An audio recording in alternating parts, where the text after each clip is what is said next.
So, today magdi-discuss ako about inferential statistics. What is inferential statistics? Inferential statistic, you take data from samples and generalize about a population. This means taking a statistic from your sample data. For example, the sample mean and using this to say something about the population parameter.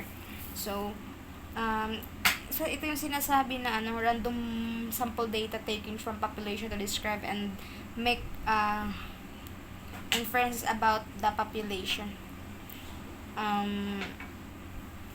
Next is inferential statistics show hypothesis.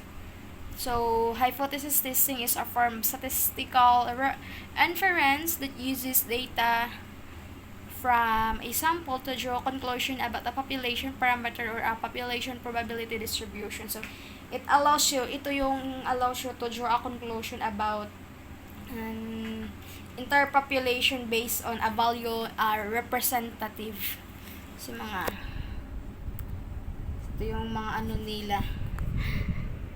And computation, formula. What does the permutation test? Ano nga ba yung nagagawa ng permutation? Permutation test, also called re-randomized test, is an exact test, a type of statistical significance test in which distribution of the statistic under the null hypothesis is obtained by calculating possible values of the test statistic under all possible rearrangement of observation data. So, permutation pa ito yung no repetition para siyang order matter siya. So, ito yung mathematical technique that determine the number of possible arrangement in mga arrangement sa mga sa pag-data collection. What does randomization test do? So,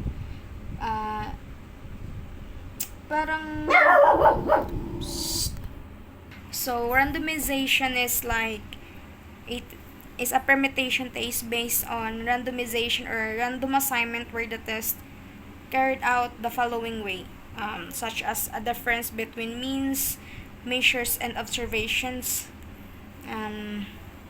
The data basta may yung mga yung parang sinashuffle yata. Pag dito naman is siya parang order, no repeated, hindi siya nauulit. Dito naman siya parang after it shuffles, the means computed from the shuffle data compared with observed mean difference.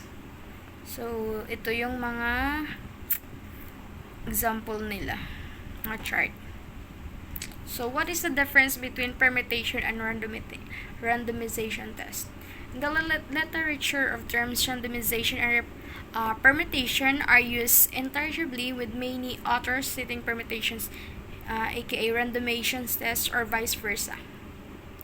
At best, I believe the difference is subtle, and it lies in the assumptions about the data and potential conclusions which can be drawn. I just need to check whether my understanding is correct or other difference that I'm using.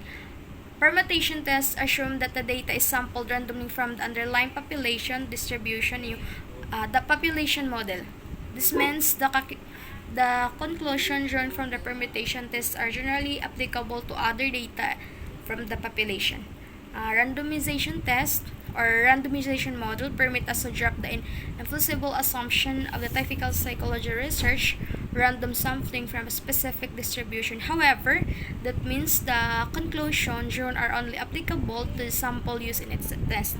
Surely, through the difference in only terms of definition of population, if we define the population to be all patients with the ailment and suitable for treatment, when the permutation test is valid population, but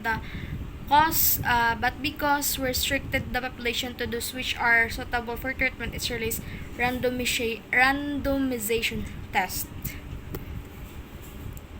That's all.